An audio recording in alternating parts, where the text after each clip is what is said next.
네, 참 애매한 시장입니다. 불편하지만 그래도 꼭 들어야 하는 시장에 대한 솔직한 전략을 위해서 오늘 두 분과 이야기 나눠볼게요. 김종혜 연구위원 그리고 판교시장 라운지 정경민 과장과 함께합니다. 어서 오세요. 네, 안녕하세요. 네, 어제 우리 시장은 역시나 또 연기금에서 3천억 정도 강한 매수를 보여주면서 일단 하단은 다소 지지되는 양상이었습니다. 하지만 여전히 외국인 수급이 부재하다라는 점 지적이 되고 있고요. 연기금의 매수에 대해서도 한계를 이야기하는 이들이 많더라고요. 어떻게 판단하십니까? 일단 뭐 시장이 매우 좀 어수선하고 좀 번잡하다 그럴까요? 좀 뭔가 와닿는 게 좀 없는데요. 논리적인 근거를 뭐 좀 들기 전에 심리적으로 이제 외부 변수와 이제 실적 시즌이 만난 이 지점이 뭐 하나의 좀 마디가 되지 않나 이렇게 좀 생각하고 있습니다.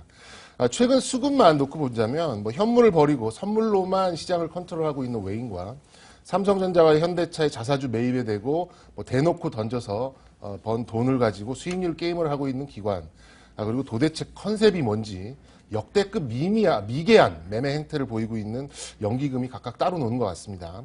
연기금만 따로 놓고 보자면 우리들의 노후 자금으로 도대체 무슨 짓을 하고 있는 건지 좀 어이없는 모습이 나오기도 하는데요.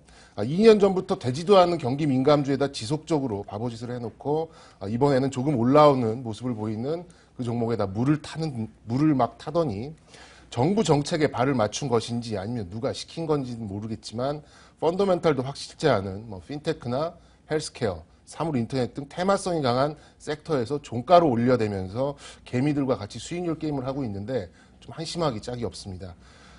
현 시점부터 만약에 이게 시장이 되는 시장이다라고 본다면 1월 효과의 표본을 보인 코스닥이 가격 조정이 아닌 기간 조정의 행태, 즉 지수는 멈춰져 있고 순환매로 지수를 유지시키는 그런 형태를 보이면서 거래소는 이제 실적 발표라는 불확실성을 제거하고 주도권이 춘절 관련 중국 소비 섹터로 옮겨갔다가 뭐 3월 이후에 유럽에 뭐 자금을 기대하면서 대형 IT나 금융주로 옮겨가는 뭐 이런 그림을 그릴 수 있겠는데 이렇게 될지는 모르겠습니다.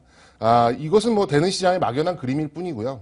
현실적으로는 코스닥의 조정을 앞두고 그간의 수익률 게임을 마무리하는 진흙탕이 될 가능성도 있다. 이렇게 좀 전망해 드리겠습니다.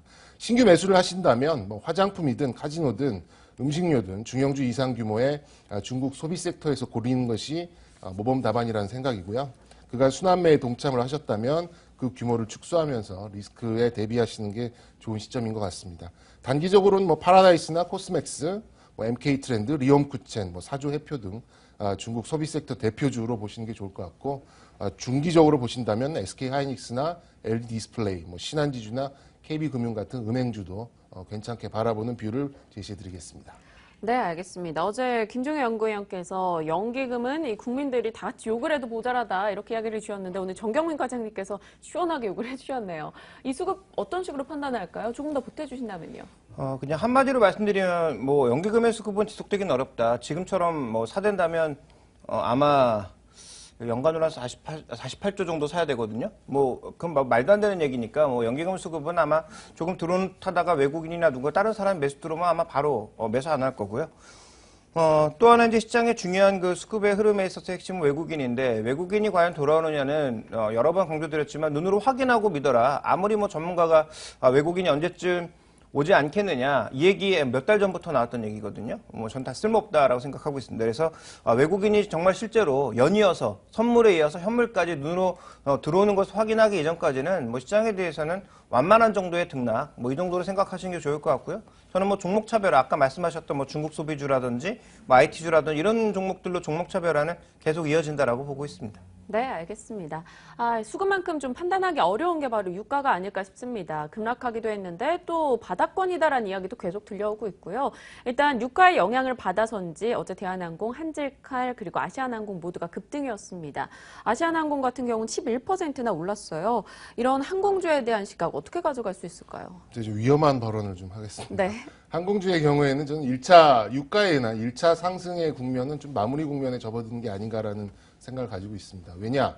유가는 바닥이기 때문입니다. 이게 무슨 뚱딴지 같은 소리냐 하실 분도 계실 것 같은데 오늘 유가가 바닥입니다라고 한다면 또 유가 상승에 지금 베팅하십시오라고 한다면 다음 주부터 제가 못 나올 수도 있겠는데 하지만 유가는 추가적인 하락이 나온들 결코 그 가격에 수렴하는 형태가 나오지 않을 거라는 확신이 있습니다.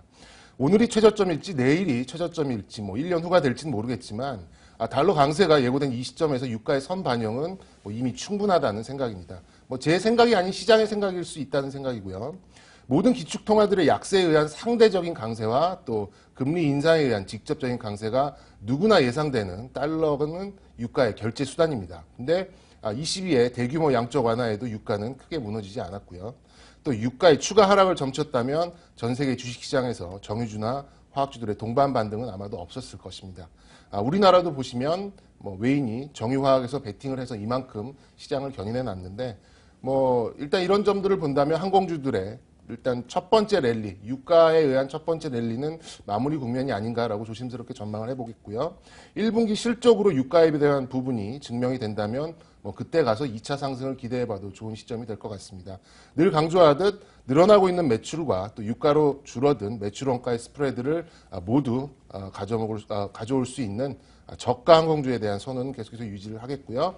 또한 원유 ETF의 분할 매수, 적립식 투자를 하듯이 원유 ETF에 대한 분할 매수는 계속해서 유효하다 이렇게 좀 짚어드리겠습니다. 네, 일단 좀 조심스럽게 이 유가의 하락 부분에 대해서 좀 멈출 수 있을 것이다. 그 민감도가 줄 것이다 이야기 주셨고요. 저가 항공주 그리고 원유 ETF 쪽에 관심을 가져보자 언급해 주셨습니다. 어제 장 마감 이후에 현대제철과 포스코가 실적을 내놨어요. 일단 현대제철 같은 경우는 뭐 지난해 영업이익이 100% 정도 늘어났다라는 소식이 전해졌습니다. 어떤 식으로 판단할지 철강 섹터에 대한 의견도 전해주시죠. 제 답은 뭐 다들 아실 것 같습니다. 우선 철강에 대한 뭐 공급이 어떻고 수요가 어떻고 가격이 어떻고 이런 걸 떠나서 일단 종목만 딱 놓고 보겠습니다. 포스코 27만 원, 현대제철 6만 5천 원 이 정도 되는데요. 어떤 생각이 드시는지 좀 여쭤보고 싶습니다. 많이 빠졌다. 또 뭐 언제 그 가격 갔냐? 아니면 이거 언제 내가 산 가격이 오나? 이런 분들이 좀 대다수일 것 같은데요. 그만큼 시장에서 좀 잊혀진 뭐 그런 섹터가 아닌가 생각이 듭니다. 그렇다면 올해 예상 실적을 한번 보겠습니다. 뭐 영업이익 기준으로 포스코는 4조 번다고 하고 현대제철은 뭐 1.5조를 번다고 가이던스를 줬습니다. 달성을 할까요? 글쎄 잘 모르겠습니다. 그럼 뭐 의견이 분분하고요. 그렇다면 PBR 밸류를 보죠. 포스코가 0.54배, 또 현대제철이 0.58배. 절대적으로 보면 낮은 수치인 건 확실한 것 같습니다. 그렇다면 절대 가격이 많이 내려왔다는 것 외에는 그 어떤 감흥이 별로 없습니다. 이건 분석을 떠나서 상식적으로 경기 민감주의 대표격이자 소재의 대북격인 철강업종은 요즘같이 경기가 없어서 중내산에 할 때는 뭐 안 되는 것이고요.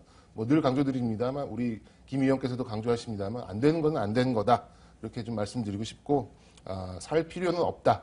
그리고 반등을 준다면 빠져나가는 그런 시기로 삼으시는 게 좋다. 이렇게 좀 전망해 드리겠습니다. 네, 투자자분들이 듣고 싶은 답변을 명쾌하게 해주셨어요. 김 의원님의 시각은 여전히 유효하십니까? 네.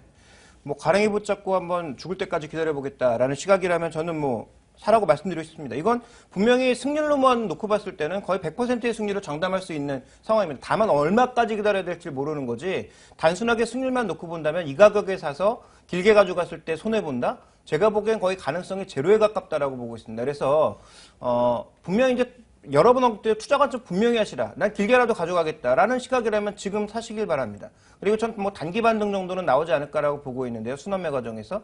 그렇다면 단기적으로 난 트레이딩 정도만 하겠다라면 올라갈 때 사셨다가 올라가고 나서 파시는 게 좋을 거고요. 정말 이 정도의 승률, 나는 승률만을 원한다. 장기 투자로 갈 거다. 흔히 얘기하는 워렌 버핏형의 가치 투자를 뭐 10년간 해보겠다. 배당도 주니까. 뭐 그러신 분이라면 지금이라도 사시기 바랍니다. 네, 알겠습니다. 종목에 대한 이야기 두 분의 시각 함께 해봤고요. 자, 이어서 1월의 마지막 거래일인 오늘입니다. 2월 증시를 대비하는 전략과 종목 좀 전해주시죠. 네, 우선 거래소 같은 경우에는 이제 1950 내외에서 안착을 하는지 여부, 또 그리고 좋은 실적을 발표하더라도 주가가 밀리는 좀 어이없는 상황에서 좀 단순 차익 실현이 되고 다시금 주가가 반등하는지의 여부를 좀 보시는 게 중요할 것 같고요.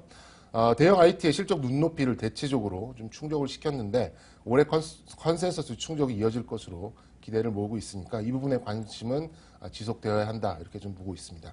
코스닥은 뭐 지수가 무너지는 조정으로 나오는지 아니면 지수는 유지되고 순환매로 매물 소화가 이루어지는 베스트 케이스가 나오는지를 지켜보시는 것이 중요하다고 보겠고요. 종목은 그간 한 2번 정도 소개해드린 종목입니다. 내추럴 엔도텍 오늘 가지고 나왔는데요. 여성 갱년기장에 관련 건강식품인 백수호 추출물을 제조 판매하는 기업입니다. 그간 유행 같았던 코엔자임 Q10이나 또 오메가3와는 비교가 안 되는 수준의 효과와 그에 대한 기술력을 가지고 있는 또한 특허로도 이렇게 보장을 받고 있는 그런 기업입니다. 유통 채널이 그간 홈쇼핑 한 개였는데요. 그걸로 뭐 연간 한 250억 정도를 벌었습니다. 대단한 거죠. 수수료가 뭐 한 30%가 넘는 수준인데도 뭐 대단한 수준의 성과를 보였습니다. 올해는 백화점과 대형마트, 면세점 입점 예정이니까 뭐 유통 채널이 늘어나는 기대를 할 수 있겠고요. 그렇다면은 세계 1억 5천만 명의 시장으로 진출하는 원년이 되겠다. 이렇게 좀 전망해 드리면서 신고가를 기대해 보겠습니다. 매수가는 뭐 현재가, 목표가는 한 6만 원 정도, 손절가 한 4만 7천 원 정도로 내추럴 엔더텍 관심주로 제시해 드리겠습니다. 네, 목표 주가 6만 원 잡고 내추럴 엔도텍 관심주에 넣고 대응해 보겠습니다. 김종호 연구위원 그리고 IBK 투자증권 정경민 과장과 함께했네요. 두 분 고맙습니다. 감사합니다.